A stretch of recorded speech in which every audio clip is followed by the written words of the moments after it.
Welcome back to the Thinking Crypto podcast, your home for cryptocurrency news and interviews. If you're new here, please hit that subscribe button as well as the thumbs up button and leave a comment below.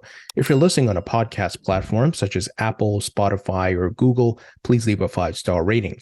This content is brought to you by Uphold, which makes crypto investing easy. You can buy, sell, trade, and earn cryptocurrencies in Uphold. And I've been using this platform since 2017. They have 10 plus million users, 200 plus cryptocurrencies, and they're available in 150 countries. As with all exchanges, you can buy and sell on them, but you always want to self-custody your own crypto, not your keys, not your crypto. If you'd like to learn more about Uphold, please visit the link in the description. All right, my friends, I have some great news. This morning, Kraken Exchange, one of the major crypto exchanges in the industry, tweeted out, update on the Flare Network's distribution. Funding is now available. Here's what to expect next. Airdrop distribution to take place soon. Staking and trading will be available. This is great news for XRP holders who participated in the Flare snapshot back in December 2020. So if you did this with Kraken, you're going to get your Flare tokens, guys. I know some of you are in a bad spot because of Celsius. You know, you had your crypto, your XRP on there for the snapshot. And I know that kind of hurts, but at least for the other folks who, you know, use Kraken, use Coinbase and Uphold and so forth, it looks like these major exchanges are going to participate in the Flare airdrop. So once again, this is free tokens for those who participated in the Flare snapshot, those XRP holders who participated. Now, Hugo Philion, who's the creator of Flare, he tweeted out the following this morning. He said, regarding time frame, we will be releasing a list next week of exchanges that have agreed to distribute the token within the days of the distribution. It includes 99.9% of all major exchanges, even the major Japanese exchange who need regulatory sign-off. Great news, guys. I know this has been a long time coming. I know some of you have not gotten your Songbird tokens, but Flare, they're trying to make an effort to get all these exchanges on board. It looks like they have the majority on board per Hugo's comments here, 99.9%.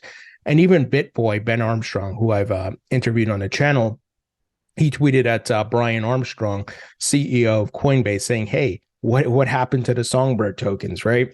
And of course, this morning I tweeted out and I say, hey, Brian Armstrong and Coinbase, please do right by XRP holders and distribute the Flare tokens and the outstanding Songbird tokens you owe them.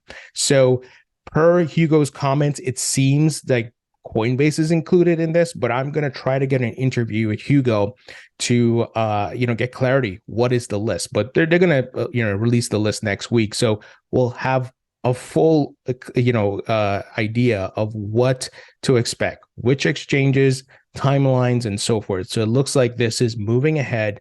The ball is rolling here. This is great news. And shout out to the folks at Kraken for, really leading on this. And personally, I did my snapshot on Uphold. So Uphold is going to distribute the tokens. I had gotten my Songbird tokens through Uphold. So this is why, I have Uphold as a sponsor, because I use the platform. I've been using them since 2017. So great news here if you're an XRP holder who participated in the Flare snapshot.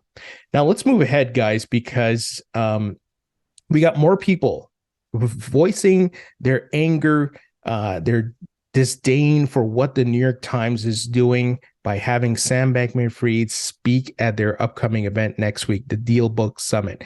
And I did a whole podcast on it yesterday, so I'm not going to, vent again. I vented yesterday, but even here, Balaji, who's a big-time investor, part of Coinbase, Andreessen Horowitz, and so forth, he said, speaking of Mark Zuckerberg, should pull out of this conference. He has an audience of billions. He doesn't need to give an audience to a guy who stole billions.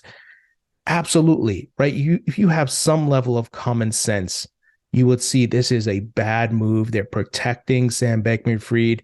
Andrew Sorkin of CNBC is a part of this with the New York Times. It's pathetic what the mainstream media is doing here. This man committed fraud. He stole billions and he should be in jail, but he's not. He's running around the Bahamas and he's going to be invited to speak. If, as I said in yesterday's video, if you and I did this, what he did, committed the fraud to the level he did and stole billions of dollars, we would be in jail right now. But he's being protected. And this is pathetic, in my opinion. Now, the silver lining to the FTX collapse and so forth is that it will help the crypto industry to mature. And we're already seeing that. And CZ Binance tweeted out, crypto industry will be more transparent than traditional financial industries. Merkle Trees coming soon. Merkle Trees is a audit standard, and we're seeing a lot of exchanges release their Merkle Tree audits, their proof of reserves, and that's what we want, guys. That is great. You should know what the hell is happening with an exchange before you go put your funds on there or buy and sell, right? That they're not a scam or some small hole in the wall shop somewhere where we don't know where they are. We need to know who's the team. Do they have the reserves? How are their books? What do they look like? And that's the great thing that's coming out of this disaster, which is FTX. And here, OKX Crypto Exchange yesterday, they released their proof of reserves. They tweeted out, don't trust, verify. OKX proof of reserves is live. So they have a full page here where you can go verify the funds and you can take a look at their books and all that jazz. So things moving in the right direction. Now, I personally believe in holding crypto on a hardware wallet. I use the Ledger devices. I have a Ledger Nano S, a Ledger Nano X, and I have my my personal or private keys backed up. So if anything happens, I can restore them accordingly. And I think this is the best way to go. Some people use self-hosted wallets where you also hold your private keys. I have some self-hosted wallet, like I think it's the Bitfrost. I use the Zum wallet, but the majority of my long-term crypto holdings are on hardware wallets, specifically the Ledger wallets. If you'd like to purchase a Ledger wallet, check out the link in the description. You don't have to use it, that link, I should say, but it supports the channel. Well, here we got news. They're rolling out Crypto Life debit card across UK and Europe. So a string of crypto scandals has spurred interest in Ledger cold wallets, but sometimes you just need a real life card to spend some. Personally, I'm not going to be using this. I know some people will, who have maybe tons of crypto, but personally, I'm just going to hold my crypto. And yes, I do some staking and so forth to earn passive income. I don't know if I want to do anything with a card, but look, to each his own. If you want to do that, then you do that. I'm personally not doing that. I still think it's very early with these cards, and there could be some vulnerabilities, could be some issues with them. So I kind of want to wait for version 3.0 or 2.0. I'm not sure what iteration we're in right now, but I think you guys get what I'm trying to say here. So Ledger's Crypto Life card allows users to move crypto between Ledger hardware wallets and card accounts via companion app Ledger Live. While the card supports the French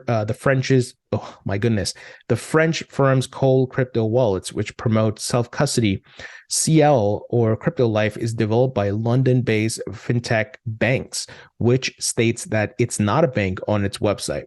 Similar to other crypto cards already on offer, customers can earn 1% crypto rewards in Bitcoin or USDT, or 2% in Banks' native token BXX when funds are spent. Users can also receive paychecks denominated in Bitcoin, Ether, or other stablecoins. Once again, I'm not poo-pooing on this. I'm not saying it's bad or it's horrible. I'm just being cautious, especially in the current crypto climate we're in, not to mention the macroeconomic climate we're in, right? We don't know who is in a great position, who's not yet. We don't have access to everyone's books. And I would say be cautious here, guys. For my UK and EU friends, be careful. I am not touching any of these things. I think this is a great feature. I think it'll be very useful in the future. Is it something I want to dabble in right now? No. And I'm being honest. But I'm not hating. If you do your research, you make sure you take the proper precautions and you want to use this, go for it. So that's the news, my friends. For my American listeners and friends, happy Thanksgiving. Despite all the madness and craziness in the crypto market, I think we have a lot to be thankful for.